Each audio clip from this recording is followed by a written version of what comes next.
Hello there, dear friends, and welcome once again to the Relaxed Fantasy Review.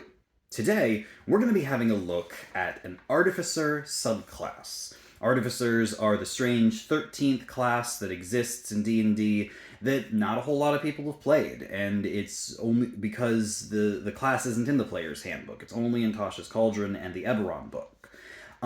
But it is one of the most interesting and unique classes, and the subclasses it has give it a huge amount of variety. Today we're looking at the Armorer subclass. This is an artificer that specializes in magic armor. This is a particularly front-loaded class. You get a lot of their features right away at the beginning, and you get basically everything you want, and then it just kind of keeps adding on. So, let's have a look-see at what this does functionally. Straight away at 3rd level, when you pick the subclass, you get proficiency in heavy armor. You can't argue with that. Artificers already start with light, medium, and shield, so this just rounds the whole thing out. The armorer artificer can use all the armor that they want. You also get proficiency with smith's tools, and if you have those already, you get another proficiency. This doesn't mean as much to artificers because they start with like 3 tool proficiencies, so you're getting your 4th or 5th favorite here, but still, it's not a bad gig, especially with the heavy armor proficiency, so I give that a 9 out of 10. Then you get your Armorer spells. These are spells that are prepared for you, so you get some free spells added to your list. And what a list. Normally I don't read all of the spells on a subclass's list, but this one deserves to be read. Starting at 3rd level, Magic Missile and Thunderwave. Winners. Then Mirror Image and Shatter. Both spells worth having. 9th level, Hypnotic Pattern and Lightning Bolts. Holy crap. 13th, Fire Shield and Greater Invisibility, hell yeah. And then finally at 17th, Wall of Force and Pass Wall. All of these spells are amazing. Not all of them are like 100% takers, but having every single one of them is helpful. You know, I can't tell you how many times I've wanted to have Pass Wall and I haven't had Pass Wall. And Mirror Image and Fire Shield, you know, these are spells that just buff you in combat. This is a 10 out of 10 spell list, and every armorer just gets this spell list, which is really nice. Now, also at 3rd level, you get your Arcane Armor. As an action, so this doesn't take a ritual, this is just something you can do as an action, you turn a suit of armor that you're wearing into Arcane Armor. You have to have your smith's tools with you, but you just kind of tap it and it does it. This gives you the following benefits. You do not have to have the strength requirement to wear the armor, so you can be wearing full plate with no strength requirement involved. You can use the armor as a spellcasting focus, so as long as you're wearing the armor, you don't have to have anything in your hands. You just use the armor as a focus, which is really great for, you know, juggling different items. Also, the armor attaches to you and cannot be removed against your will. Like, unless you die, the armor cannot be stripped from your body. And you even can use a bonus action to retract it over your head, kind of like Iron Man. You're going to see some Iron Man themes throughout. This is definitely the Iron Man subclass. It even can function as limbs. If you're missing an arm or a leg or any other limbs, the armor just functions as that limb, so it's like you're not missing one anymore. And you can even doff and don the armor as an action, which is more just for utility purposes because it takes time to take armor off, but this one, you just, and it pops off. So this is very much an Iron Man feature. Then, a 4th feature, although this is more of an add-on to the armor thing, is that you get Armor Model. Iron Man, right? Armor Model, you get to choose one of 2, the Guardian or the Infiltrator. The Guardian is a tank, though. The Guardian has these gauntlets where you can hit people with them, doing 1d8 thunder damage. They count as simple melee weapons, so they do trigger things that work for weapon attacks. And any creature that's hit by the gauntlet has disadvantage on attack rolls on targets other than you. So it's a taunt. It draws people in. There's also the defensive field power. As a bonus action, a couple times per long rest, you can gain temporary hit points equal to your Artificer level. They're attached to the armor, so if you take the armor off, you lose them.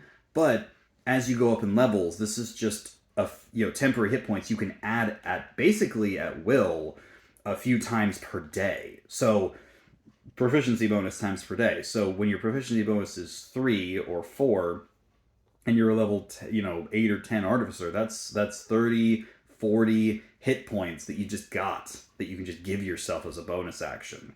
The idea of this super armor is great. I will say that the arcane armor feature feels very niche. The strength requirements and the doffing and the knot removal and yada yada. That one I gave a 7 out of 10 because those are just ribbon features that most people aren't going to care that much about.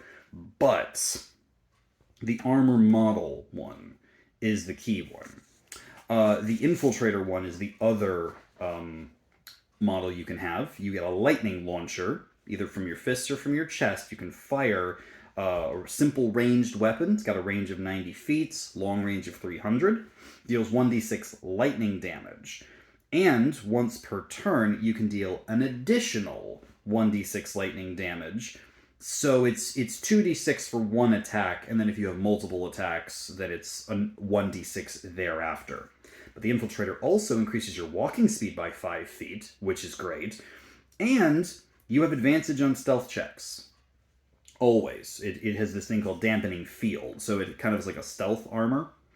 If the armor normally imposes disadvantage, such as if you're wearing plate, this cancels that out. So it just becomes no disadvantage for wearing heavy armor, and if this is a light armor that you're choosing to wear that doesn't impose disadvantage, like if you have breastplate or medium armor, for example, then you just get blanket advantage for stealth. So not only are you tanky and tough, but you're stealthy, and you can attack from range. I think the Infiltrator is the better one, for sure, but I can see the advantage to the Thunder Gauntlet Guardian and the temporary hit points. Both of them are amazing.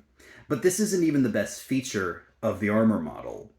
And that is the fact that when you attack with your armor's weapons, whether they're the Thunder Gauntlets or the Lightning Launchers, you attack with your intelligence modifier.